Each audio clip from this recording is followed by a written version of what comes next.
Irmãos, é uma bênção poder estar aqui, né, com vocês. Primeira vez que eu vou ministrar aqui com vocês.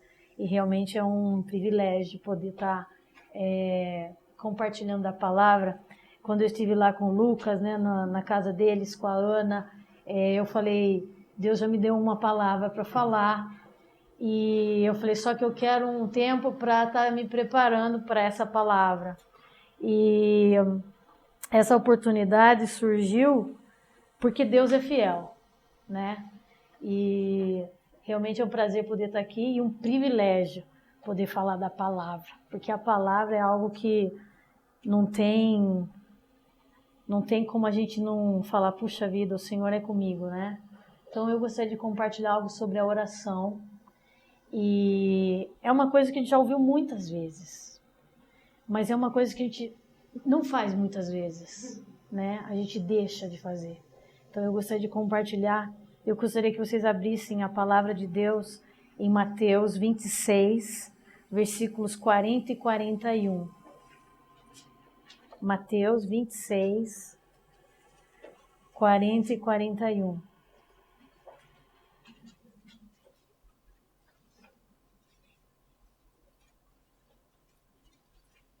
Amém? Mateus 26, 40 e 41. E voltando para os discípulos, achou-os dormindo, e disse a Pedro, então, nem uma hora pudestes vós vigiar comigo? Vigiai e orai, para que não entreis em tentação.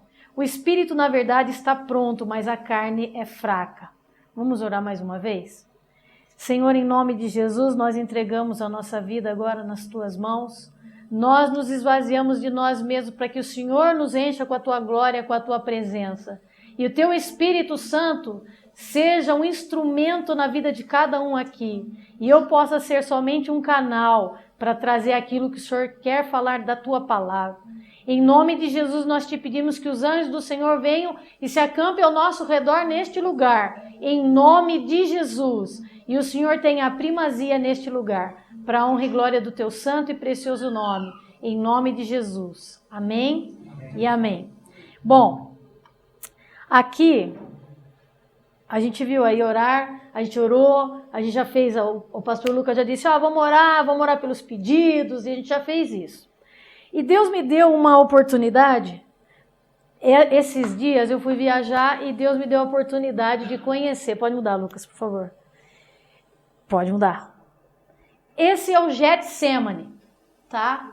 Eu estive em Israel agora esses dias, pela graça de Deus, e essa eles dizem que é a árvore mais antiga e que eles acreditam que é do tempo de Jesus. Então a gente vai ver o que é o Getsemane, o que significa esse lugar que a gente acabou de ler aqui na palavra. Pode passar. Essa é a visão do jardim do Getsemane. A gente olha e a gente vê Jerusalém, e a gente vê a Porta Formosa. E essa era mais ou menos a visão que Jesus tinha quando ele estava lá no Getsemane. E ele olhava e via o templo de Salomão. Então ele estava lá, ele estava vendo tudo aquilo que estava acontecendo. E aí o coração dele foi ficando o quê? Cada vez mais contrito. Pode passar. Pode ir? Vai. Então, essa era a visão que Jesus tinha da Porta Formosa. E ele olhava para Jerusalém, e aí a gente diz, Jerusalém, Jerusalém, que apedreja os seus profetas, mata, né, os seus profetas. E a gente tem visto isso nos dias de hoje. A gente esquece de orar por Jerusalém. E eu aprendi nessa viagem que a gente precisa orar mais por Jerusalém, porque é o povo escolhido de Deus, e nós somos enxertados nesse povo, porque nós temos Jesus. Amém? Então essa era a visão. Vamos ver o versículo 38?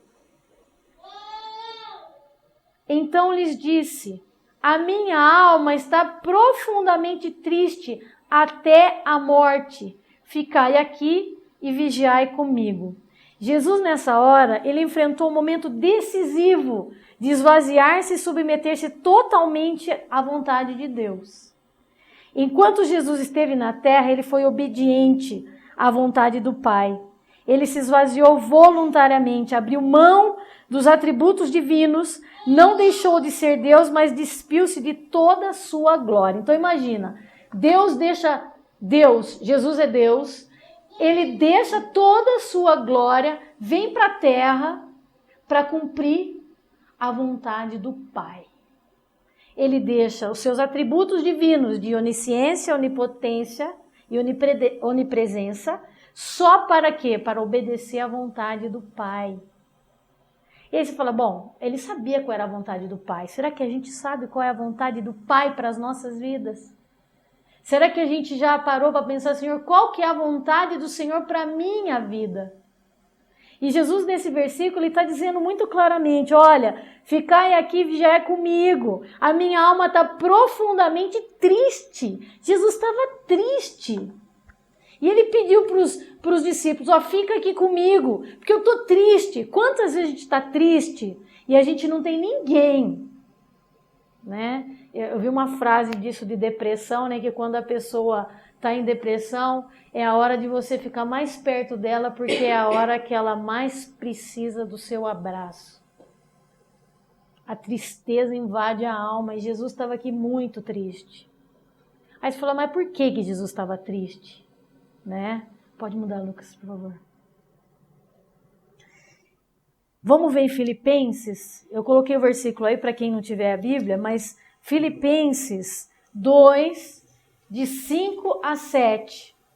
Filipenses 2, de 5 a 7. Lá no final da Bíblia. Tá? Gálatas, aí vem depois Efésios, aí já vem Filipenses 2, de 5 a 7. Amém? Tende em vós o mesmo sentimento que houve também em Cristo Jesus, pois ele, subsistindo em forma de Deus, não julgou com usurpação ser igual a Deus. Antes, a si mesmo se esvaziou, assumindo a forma de servo, tornando-se em semelhança de homens e reconhecido em figura humana. Então Jesus, ele se esvazia. Paulo sabia um monte de coisa, né? Era um erudito da palavra, conhecia muito. E às vezes nós conhecemos muito da palavra, nós conhecemos muitas experiências, nós temos aquela, vamos para o monte, vamos orar, e a gente vê um monte dessas coisas, e a gente fica muito cheio. E a gente precisa se esvaziar, porque Deus só pode encher quando a gente está vazio. Muito conhecimento ocupa espaço, conhecimento não ocupa espaço, né? Eu já vi uma vez isso, um chefe meu disse assim, você precisa estudar porque conhecimento não ocupa espaço. É verdade. Mas o conhecimento espiritual, quanto mais você tiver, mais você tem que se esvaziar para que o Senhor te encha cada vez mais. A gente precisa se esvaziar. Agora, não é deixar a mente vazia. É se esvaziar desse orgulho, da vaidade, de tudo aquilo que está impedindo você de ser cheio da glória de Deus. Porque nesse mundo a gente só precisa do quê? Da glória de Deus. Ela precisa refletir no nosso semblante, como foi com Moisés. Moisés descia do monte e a glória resplandecia no seu rosto. É assim que nós precisamos estar hoje. Esvaziar-nos de nós para que a glória de Deus se faça presente na nossa vida e a gente possa mostrar para os outros que nós temos algo diferente. E aqui Jesus, então, ele se esvazia dele mesmo, de tudo o que ele era, de todos os seus atributos.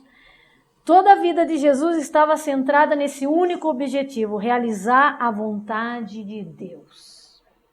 Ele queria realizar a vontade de Deus. Ele foi voluntariamente, olha, eu vou cumprir com esse propósito. Lá no Éden, já estava o plano da salvação. E ele disse, eu vou. Pai, eu vou. E ele veio para cumprir esse propósito. E a vida dele foi totalmente assim. Essa música que a gente cantou, morreu, né? Ele morreu a nossa morte para que a gente viva a vida dele. Ele morreu com 33 anos para que a gente viva a vida dele. Eu não sei quantos anos você tem, nem sei quantos anos você vai chegar, mas esse resto de vida que nos falta, que a gente viva conforme a vontade de Deus, cumprindo a vontade de Deus, como Jesus fez. Essa é a razão para as nossas vidas, a gente cumprir a vontade de Deus. Versículo 39. Vamos lá, 26, 39, Mateus, a gente vai voltar lá, que esse é o texto principal, tá? Mateus 26, o versículo 39. A gente está falando de oração, a gente está falando do Getsemane, a gente está falando do que é que Jesus passou. E essa semana eu estive estudando o sofrimento de Jesus,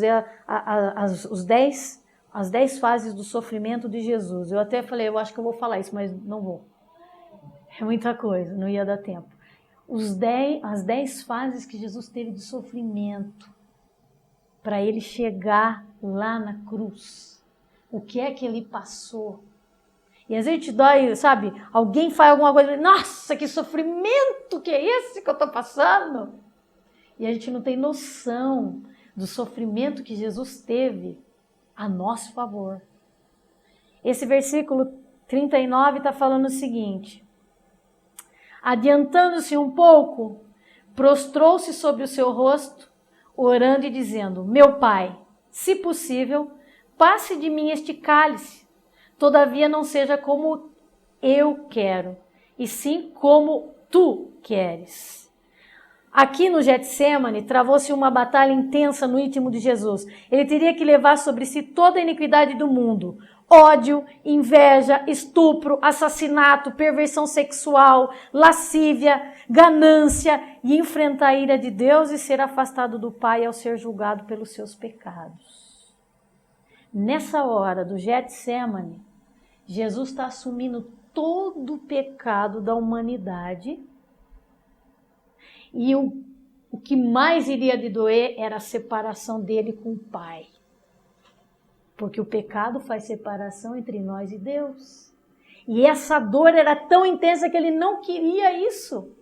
E ele estava pedindo: Pai, se possível, passa de mim esse cálice. Alguns dizem que era por causa do sofrimento que ele ia ter até chegar na cruz, mas não é esse. O sofrimento maior de Jesus era realmente saber que ele ia se separar do Pai. Essa era a dor mais intensa que Jesus estava sofrendo. Então, quando a gente olha para isso, pode colocar, Lucas.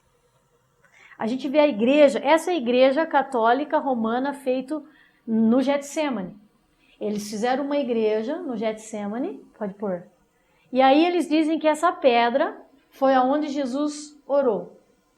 E é lógico, né, que quando você chega ali, pode pôr. Eu pus a minha mão, né? Não tem como. E aí, eu acho que eu entendo hoje por que os guias falam assim: tome água, porque você desidrata tanto de chorar. Eu desidratei de tanto chorar. E aí você lembrar o sofrimento de Jesus no Getsemane, nessa pedra, é algo muito intenso. Então, essa é a igreja que eles fizeram ali. Agora, vamos ler aqui. De novo, volte para a palavra. 40. E voltando para os discípulos, achou-os dormindo e disse a Pedro: então nem uma hora pudestes vós vigiar comigo? Vigiai e orai para que não entreis em tentação. O espírito, na verdade, está pronto, mas a carne é fraca. Tornando a retirar-se, orou de novo, dizendo: meu Pai, se não é possível passar de mim este cálice, sem que eu beba, faça-se a tua vontade. E voltando, achou-os outra vez dormindo, porque os seus olhos estavam pesados. Segunda vez, os acha dormindo. Quantas vezes nós temos dormido? Não porque você está cansado, mas dormido, de olhar para a sua volta e não sentir mais nada. Você não tem sensibilidade mais nenhuma. Isso é culpa do governo. Isso é culpa do governo. O que eu posso fazer? Governo corrupto, governo incompetente, e a gente coloca a culpa nos outros e a gente perdeu a sensibilidade de olhar a necessidade do irmão. Não é nem do mendigo, é do irmão do lado. Olhar para ele e falar, puxa, ele está passando mal, ele tá triste, ele está chateado. Alguma coisa aconteceu. O que é que eu posso fazer para ajudar meu irmão? A gente dorme. Porque a gente questiona os discípulos. Como que eles puderam dormir com Jesus ali? Eles dormiram com Jesus ali. Será que a gente também não tem dormido? Pastor Lucas disse sobre isso, né? Desse casal que eu tenho orado muito. São minha família, né? Pessoas queridas do coração. 60 anos de ministério, gente. São pastores há 60 anos. Esse pastor tem 84 anos. Família que serviu, entregou a vida para servir a Deus. Foram missionários na Índia com 3 filhos pequenos. Hoje trabalham na Argentina todos esses anos. Aí você fala, Senhor, por que o Senhor está fazendo isso? Ela é médica, ginecologista, ele é médico, cardiologista. Sempre serviram a Deus. E ela com câncer de pulmão, nunca mexeu com cimento na vida. Como é que foi esse câncer? Então, às vezes, a gente perde a sensibilidade, a gente dorme também. A gente está dormindo com a necessidade das pessoas que estão ao nosso redor. E Jesus está falando assim, filho, você de novo está dormindo? Porque o olho está pesado, né? Está pesado. Será que as circunstâncias da nossa vida não estão pesando tanto que a gente não está conseguindo ficar acordado? E olhar e ver o que está passando ao nosso redor? Nós ficamos alienado, né? Alheio à situação. A gente fica muito o quê? Alienado. E a gente para e começa a questionar até os discípulos. Puxa vida, eles estavam lá com Jesus, você acha que pode dormir com Jesus? E a gente também está fazendo esse tipo de coisa, com as atitudes que a gente tem. Aqui no Getsemane, travou-se uma batalha intensa no íntimo de Jesus. Ele teria que levar sobre si tudo isso. Jesus não estava pensando em si mesmo ou na dor que experimentaria em breve. Ele estava totalmente submisso à vontade do Pai. Totalmente submisso à vontade do Pai. Muda, Lucas, por favor. Esse é o jardim, né? São oliveiras. A gente não costuma ver essas oliveiras. A gente não vê a azeitona no pé. Então, quando você vê uma azeitona no pé, você fala, puxa, que legal, é assim que é. Só vê azeitona de pote. Vou lá no mercado, compro de pote, ou aquelas que a gente compra assim, a granel, né? Mas esse é um jardim das oliveiras. Então, o Getsemane é um jardim de oliveiras. Vamos lá, 36:44. 26:44, desculpa. Deixando-os novamente, foi orar pela terceira vez, repetindo as mesmas palavras. Jesus aqui, gente, pede 3 vezes para ser poupado e nas 3 vezes se submeteu à vontade do Pai. Na terceira vez que orou, Jesus venceu Satanás e os poderes das trevas. Durante aquela intensa agonia e luta espiritual no Getsemane, Deus não abandonou Jesus. Se você ler Lucas 22:43, fala que ele suou sangue. É o grau máximo de sofrimento de uma pessoa, porque os vasos capilares se rompem e aí ele transforma em sangue. É o grau. Jesus começa a morrer no Getsemane. Jesus começa a morrer no Getsemane. A pressão espiritual foi tão grande que ele transpira sangue. Imagina, ele estava ali sofrendo por mim e por você, porque a gente nem tinha nascido ainda. E tudo que a gente fosse fazer, ele já estava orando. Se você ler João 17, você vai ver isso. Jesus estava intercedendo por nós também. Ele orou por nós. Ele intercedeu por aqueles que iriam vir a conhecê-lo. E Jesus, então, aqui, ele tem essa intensa agonia. Um anjo do céu vem e faz o quê? O conforta. Mesmo ali, Jesus sofrendo tudo isso, ele clama ao Pai e o Pai o responde. E envia um anjo para o confortar. Porque a dor da alma tinha transposto já o físico. a dor da alma tinha transbordado já no físico. Alguns dizem isso, né, que quando a gente chora, não é as lágrimas, né, os vasos lacrimais aí para lavar o olho, é que o corpo está tão sofrendo que ele transborda. Então aí você tem a lágrima e você chora. E aqui Jesus, o corpo dele sofreu tanto, a alma dele sofreu tanto que ele transborda. Mas a dele é em sangue, seu próprio sangue. Por causa da sua disposição em humilhar-se e submeter-se por completo ao plano de Deus, o Pai ouve o seu clamor. Quando nós dispomos a nos humilhar e submetermos à vontade, Ele ouve o nosso clamor. Jesus conhecia a vontade de Deus, Pai.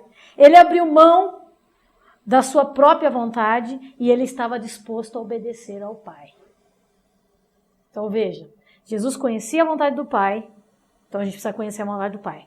Jesus abriu mão da sua própria vontade, e às vezes a gente não quer abrir, às vezes não, muitas vezes a gente não quer abrir da vontade, a gente quer a nossa vontade, mas a gente quer alinhar com Deus e falar assim, Deus, então eu quero isso, mas o Senhor pode fazer isso para mim. A gente quer alinhar com a vontade, mas não quer obedecer. E aqui Jesus também obedece à vontade do Pai. E essa vontade do Pai é até a morte, e morte de cruz. Jesus não pede todo dia que a gente vá para a cruz, como Jesus foi literalmente, de sofrimento. Mas Jesus sabia que era isso. Ele nasceu para isso, para ir a morrer na cruz. Coisa que na época era algo muito abominável. Era para um assassino. E ele não fez nada. Nós é que fizemos. Pode pôr. Essa é a oliveira mais perto, tá? E a gente vê a oliveira aí. É bonito, não é? Não é bonito? Eu achei o máximo. Fui comer uma, mas ela não tem o gosto como a gente pensa, que a gente vê com um salzinho já, né? Ela vem in natura e é demais. Você vê aquilo que passou Jesus nesse lugar. Pode ir. Essa é uma prensa. Porque o que significa Getsemane? Prensa. Prensa de azeite. Pode ir. Então você vê, existe uma roda de pedra que você coloca ali todas as azeitonas. Aí existe uma pressão sobre ela. Pode ir. Tá vendo? Existe uma pressão sobre essas azeitonas. E aí sai daquele lado ali, mais um. Esse aqui é o produto final. Ali é o produto final. Agora imagina Jesus. Jesus estava na prensa de azeite. Ele foi moído, prensado, para sair o quê? O azeite mais puro. E o azeite tem 3 funções. Primeiro é de unção, né? Para o sacerdócio, para unção, consagração. Depois que vem para o comércio, para as lamparinas que iam para acender. Então a gente vê que Jesus deu tudo. Deu tudo. Ele foi moído, como diz Isaías, pelas nossas transgressões. E nele não havia beleza nem formosura, porque depois das 10 fases do sofrimento de Jesus, ele estava horrível, desfigurado, sangrando até a morte. Alguns dizem que aparecia porque o romano, o sofrimento que eles causavam sobre as pessoas é que quando batiam essas chicotadas, podia ver até os órgãos expostos, porque saía carne junto. Imagina Jesus. E Jesus não teve nem condição de levar a cruz, porque já tinha apanhado muito. Ele era um carpinteiro, gente. Carpinteiro, madeira, forte. Como é que ele não levou a cruz? Porque ele havia apanhado a noite inteira. E ele não tinha mais condições de levar nem a própria cruz. A nossa cruz. A nossa cruz. No jardim da prensa, Jesus lutou, esforçou-se e agonizou. Ali Jesus conquistou sua maior vitória, Satanás foi derrotado. Jesus teve que esvaziar-se e render-se para poder cumprir a vontade de Deus e conquistar a vitória máxima contra Satanás. Da mesma maneira, se quisermos vencer o diabo, temos que esvaziar-nos e submetermos a nossa vontade à vontade de Deus e comprometermos a caminhar em obediência a Ele. Será que a gente está disposto a isso? Você sabe qual é a vontade de Deus. Você quer saber fazer, mas será que a gente está disposto a obedecer 100%? Ou só metade? Só metade. Os discípulos, eles não entendiam, eles ficaram confusos quando Jesus falou isso. Eles não entenderam qual era a vontade do Pai. Ficaram confusos e perturbados. Porque eles estavam dormindo. E Jesus disse assim, olha, vigiai e orai. Vigiai e orai, porque o espírito está pronto, mas a carne é fraca. A gente dá uma, A gente dá uma escorregada. Foram as circunstâncias da vida.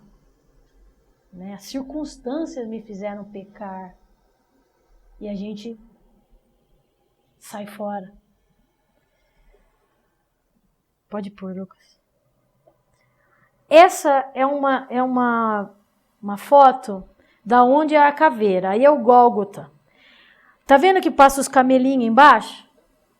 Jesus foi crucificado lá em cima, porque a gente vê os filmes e a gente acha que é lá as 3 cruzes e fica longe. Não. As pessoas passavam embaixo e viam Jesus nu naquela cruz. Jesus estava nu ali, despido. E todo mundo que passava via a vergonha da cruz. Era para eu e você estarmos ali.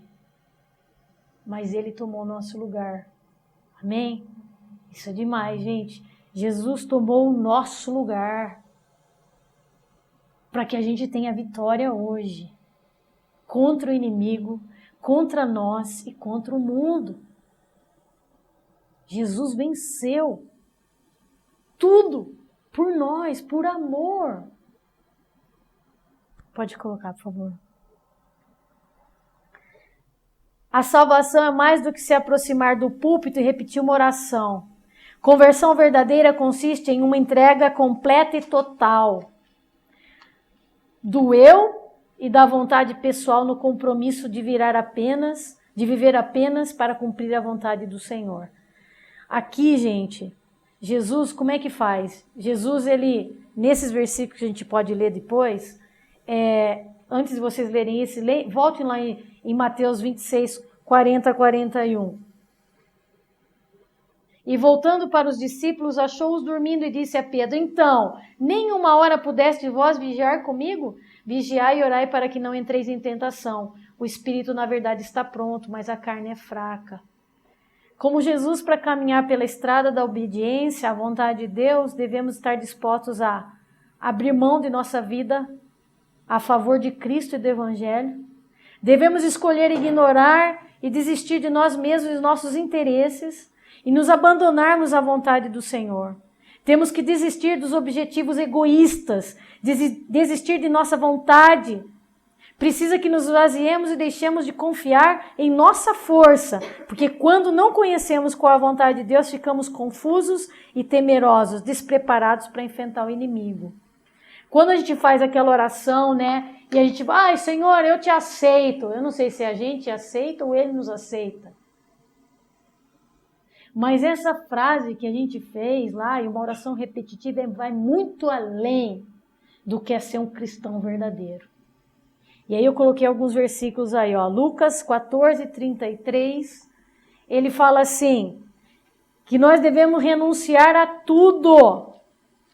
Lucas 14, 33.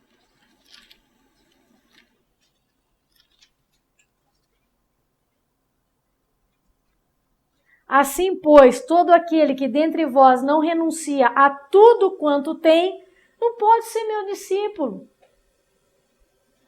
Às vezes Deus fala, eu quero um carro para a tua glória, mas você não dá uma carona para ninguém. Como que esse esse carro é para glória? Ah, Deus te dá uma casa, mas você não convida ninguém para comer na sua casa. Ah, é para sua glória. Gente, que é isso? Ah, eu dou minha vida para a sua glória, mas não foi uma missão, não vai visitar um enfermo, não vai, sabe, não faz nada. Como que pode ser tudo? Está escrito aí, ó, renuncia a tudo que tem, porque no Novo Testamento, irmãos, o Novo Testamento é tudo, é 100%, não é só 10% não, é tudo, é sua vida, até a sua vida em sacrifício, não é só um pouquinho não, é tudo. Outro versículo, Mateus 10, 38, volta lá, Mateus 10,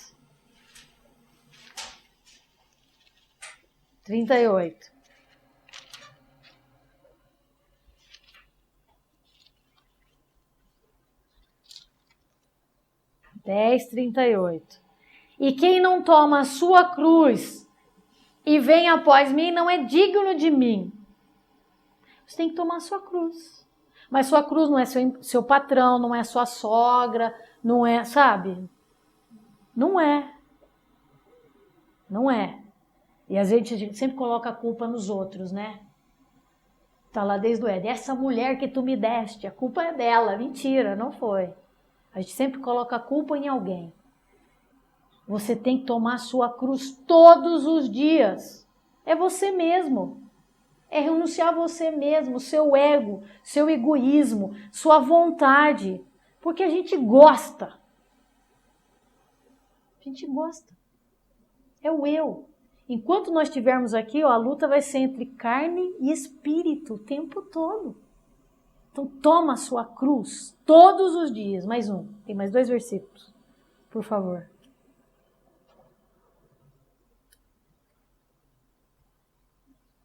Marcos 8.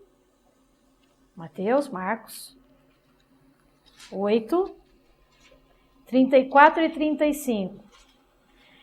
Então, quando a gente fez aquela oração lá na frente, repetindo, eu quero ser salvo e tal, primeiro que você tem que renunciar a tudo que você tem. Segundo, você tem que tomar a sua cruz. Terceiro, olha esse versículo, 34 e 35. Então, convocando a multidão e juntamente os seus discípulos, disse-lhes, se alguém quer vir após mim, a si mesmo se negue, tome a sua cruz e siga-me. Quem quiser, pois, salvar a sua vida, perdê-la-á. E quem perder a sua vida por causa de mim e do evangelho, salvá-la-á. Então aqui, ó, é dar até a sua própria vida. Será que a gente está disposto a dar a própria vida em favor do reino de Deus? Porque a gente vê isso muito, né? Agora os muçulmanos, tudo que está acontecendo. Houve hoje uma invasão de uma cidade cristã, e eles vão matar, né, os cristãos, porque a mídia não fala. Uma coisa que eu aprendi em Israel é que, infelizmente, a mídia não nos fala tudo. Eu vi os judeus, para poderem visitar, e eu gravei isso, visitarem aonde a glória de Deus desceu no templo de Salomão. Eles têm que vir com um exército escoltados e os muçulmanos gritando. As mulheres gritando para que os judeus percam a concentração e não possam orar a Deus. Na mesquita dourada. Então, a gente não vê isso. A gente não vê isso. A mídia só passa para a gente o que eles querem que a gente saiba. A gente precisa tomar muito cuidado. Muito cuidado. Fica com a palavra. Porque a palavra ela é mais real e mais presente do que qualquer outra coisa. Tudo o que a gente precisa saber está aqui. Tudo o que a gente precisa está aqui. Só tem mais um slide. Colossenses 1, de 9 a 11. Lá no fim. Efésios, Filipenses, Colossenses. 1, de 9 a 11. Colossenses 1, de 9 a 11.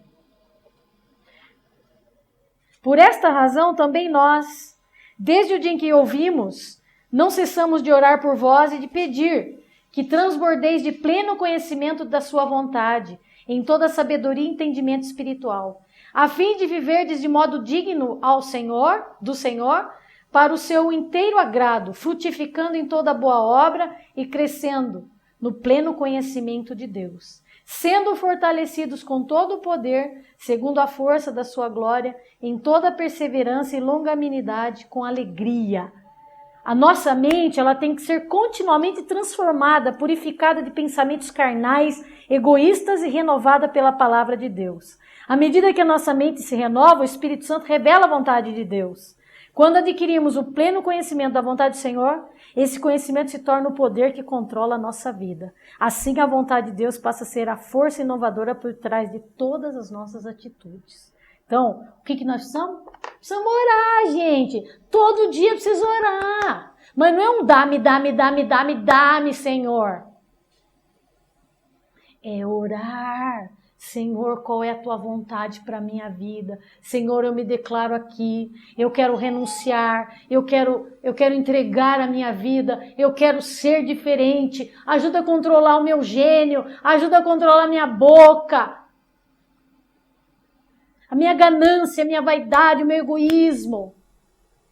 Ajuda eu a ser mais humano, porque Jesus veio ser humano, gente. Ser humano. Quando a gente não faz isso, a gente é desumano.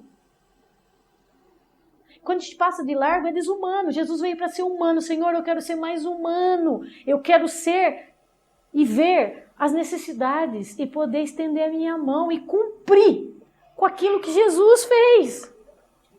Ajudou os necessitados, libertou os que estavam perdidos, curou os que estavam lá com lepra, cego, surdo, mudo. É isso. E amor, né? Amor. Tudo é amor. Voltemos lá para Mateus 26, 40 a 41. Mateus 26, 40 e 41. E voltando para os discípulos, achou-os dormindo e disse a Pedro: então, nem uma hora pudestes vós vigiar comigo? Vigiai e orai, para que não entreis em tentação. O espírito, na verdade, está pronto, mas a carne é fraca. Que Deus tenha misericórdia de nós. Que Deus nos ajude nesses tempos do fim. Eu creio que nós estamos ali, à beira, sabe? Eu sempre disse isso, que nós somos a geração que vai ver Jesus voltar. Nós estamos à beira da história. Nós estamos fazendo a história. Agora, não é muito melhor você chegar lá e fazer a história? Do que ficar à margem da história? Quando tudo está acontecendo ao nosso redor e a gente não vê, porque a gente está dormindo. Nem uma hora pudestes vigiar comigo. Depois eu trouxe um material que eu vou distribuir um para cada um, para a gente ter um plano de oração de 1 hora em casa. Aí você vai começar a orar 1 hora em casa, né? Nem uma hora você teve para mim. A gente faz tantas coisas, né, gente? A gente faz um monte de coisa. 24 horas, mas durante o dia, a gente nem 1 hora. Nem 1 hora. Né? Sendo que Jesus fez tudo por nós. Amém? Vamos orar? Senhor, em nome de Jesus, nós entregamos esta palavra nas tuas mãos, para que o Senhor frutifique nas nossas vidas. Quem somos nós, ó Deus? Todos nós precisamos e carecemos da tua graça. Carecemos da tua misericórdia que se renova a cada manhã, e essa é a causa de nós não sermos consumidos. Então, Deus, tem misericórdia de nós. Nós queremos, nesse tempo do fim, fazer a diferença na nossa geração, e o Senhor possa nos usar onde o Senhor tem nos plantado, ó Deus, porque o Senhor conhece qual é a vontade para as nossas vidas. Nós queremos descobrir também. Nós não queremos ser como os discípulos que ficaram perdidos, ficaram, Senhor, sem saber e aterrorizados. Nós queremos, ó Pai, estar na tua presença para não termos confusão e sabermos realmente o que o Senhor quer para nós. Queremos ser instrumentos do Senhor nesses tempos do fim. Ajuda-nos, ó Deus, a não dormirmos, a vigiarmos, nem que seja 1 hora por dia com o Senhor, porque esse versículo tem falado muito ao meu coração. Nem 1 hora pudestes vigiar comigo, nem 1 hora. Vigiai e orai, porque o espírito na verdade está pronto, mas a carne é fraca. Então, Senhor, ajuda-nos a não sermos mais fracos e estarmos fortalecendo o nosso espírito, em nome de Jesus. Abençoa todos que estão aqui, ó Senhor, que puderam ouvir, e todos aqueles que hão de ouvir também, em nome de Jesus. E que o Senhor possa despertar o povo, o teu povo, aquele que quer, e o Senhor virá buscar, a tua igreja, a igreja militante do Senhor Jesus, aquela que está preparada, a noiva, para a honra e glória do teu santo nome. Em nome de Jesus nós te louvamos e nós te agradecemos. Amém e amém. Amém.